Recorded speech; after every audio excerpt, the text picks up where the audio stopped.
मोर्चे का निर्वहन करेगा, उनके दायित्वों का निर्वहन करेगा।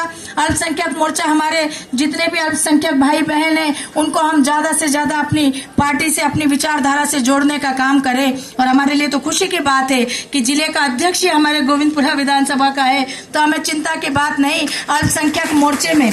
अल्पसंख्यक मोर्चे की ये जिम्मेदारी होगी कि गोविंदपुरा विधानसभा क्षेत्र में रहने वाले हमारे सभी अल्पसंख्यक भाई बहन का समर्थन भारतीय जनता पार्टी के साथ हो, ताकि कोई वर्ग, कोई समाज इस विधानसभा के चुनाव में, विकास यात्रा में भी हमारा समर्थन करने से ना चुके और 2023 के विधानसभा चुनाव में भी वो हमारे समर्थन में खड़ा रहे।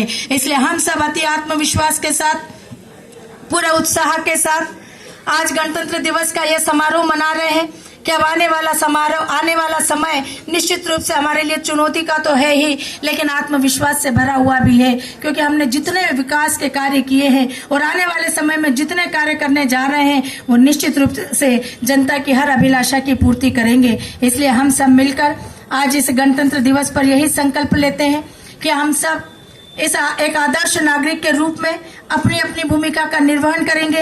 एक आदर्श कार्यकर्ता के रूप में हम अपनी पार्टी की विचारधारा, पार्टी की जन कल्याणकारी नीतियों को नीचे तक उतारने का काम करेंगे। पार्टी के हर दिशा निर्देश का पालन करेंगे, क्योंकि संविधान की अभिलाषा हमेशा से यही रही है कि यदि आप एक परिवार में रहते हैं तो परिवार के प्रति अपनी जिम्मेदारी का निर्वहन करें। अगर आप पार्टी में काम कर रहे हैं तो पार्टी के प्रति जिम्मेदारी निभाएं। अगर आप राष्ट्र के किसी दायित्व को संभाल रहे हैं तो राष्ट्र के प्रति निभाएं। तो हम सब निश्चित रूप से भारतीय जनता पार्टी के एक दायित्ववान कार्यकर्ता, जिम्मेदार कार्यकर्ता के रूप में अपने पार्टी के संविधान का भी अक्षरशः पालन करके विचारधारा को नीचे तक उतारने का काम करेंगे। और हम 2023 के विधानसभा के चुनाव में तो निश्चित रूप से बहुत उत्साह और उल्लास के साथ, आत्मविश्वास के साथ भाग लेंगे, लेकिन उसके पहले हमारी विकास यात्रा में वो रंग हमें दिखना चाहिए, वो विशालता, वो भव्यता हमें दिखनी चाहिए कि वास्तव में हमें लगे। क्योंकि अब तो हमारी हर 18 में से 17 वार्डों में हमारे पार्षद, हमारे जनप्रतिनिधि हैं, लगातार विकास की गंगा बह रही है, लगातार लोकार्पण के काम हो रहे हैं। ऐसा कोई क्षेत्र नहीं होगा जहां हम विकास के काम नहीं करेंगे।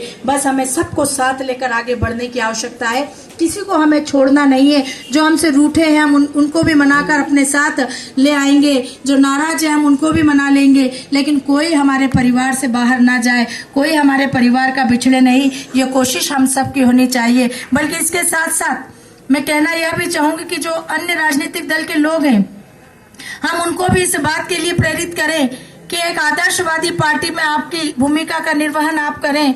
देश के प्रति, समाज के प्रति, हमारे पार्टी के प्रति जो विचार हमारे हैं, उन विचारों को हम उनके साथ साझा करें, क्योंकि हम जानते हैं कि अब कांग्रेस डूबता हुआ सूरज है, कांग्रेस का अस्तित्व समाप्त हो रहा है। अगर गोविंदपुरा में लड़ाई होती है, राजनीतिक दलों में लड़ाई होती है, तो वह दो ही पार्टियों में होती है, एक भारतीय जनता पार्टी और कांग्रेस। और कांग्रेस जिस प्रकार से अस्ताचल की ओर है, डूबता हुआ सूर्य है, आज आप सबको, कांग्रेस के उन लोगों को भी, उन समर्थकों को भी समझाने की आवश्यकता है कि यही सही समय है कि आप सही पार्टी में आकर अपना समर्थन दे, सही पार्टी के साथ खड़े हो जाए, क्योंकि यही पार्टी देश को आगे बढ़ाने का काम कर रही है। यही पार्टी हमारी संस्कृति, हमारी सभ्यता, हमारी परंपराओं की पालनहार है, और यही पार्टी गोविंदपुरा के विकास में भरपूर योगदान दे रही है। इसलिए सभी मिलकर वह उन राजनीतिक दलों के कार्यकर्ताओं को भी अपने साथ लाने का हम सब प्रयास करें, तो निश्चित रूप से हम सब ये मान सकते हैं कि हमारे गोविंदपुरा विधानसभा क्षेत्र की ख्याति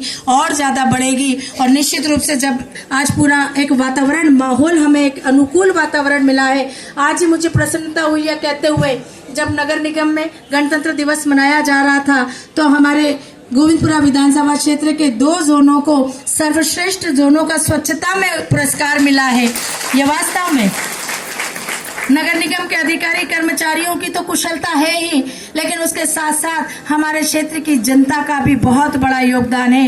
एक आदर्शवादी जनता हमारे क्षेत्र की है, एक दायित्ववान जनता हमारे क्षेत्र की है, जो हमारे हर अच्छे काम में हमारा साथ देती है। तो हम क्यों अपने क्षेत्र की जनता को किसी एक ऐसे राजनीतिक दल के साथ जोड़ते हुए देखना चाहते हैं जो भारत की संस्कृति का अपमान करने का काम करते हैं, जो भारत माता का अपमान करने का काम करते हैं। हमारे लिए भारत माता सर्वोपरि है, हमारे लिए राष्ट्र सर्वोपरि है, और मुझे लगता है कि इस देश में रहने रहने वाले हर एक नागरिक के लिए राष्ट्र सर्वोपरि, भारत माता सर्वोपरि होना चाहिए। यही संकल्प आज हम सबका होगा। हम सब मिलकर आज एक एक करके यहाँ पर जो नाम पुकारे जाएंगे उन नामों को, उन कार्यकर्ताओं को हम यहाँ बुलाएंगे, जिम्मेदारी देंगे। लेकिन फोटो के लिए मैं कहना चाहूंगी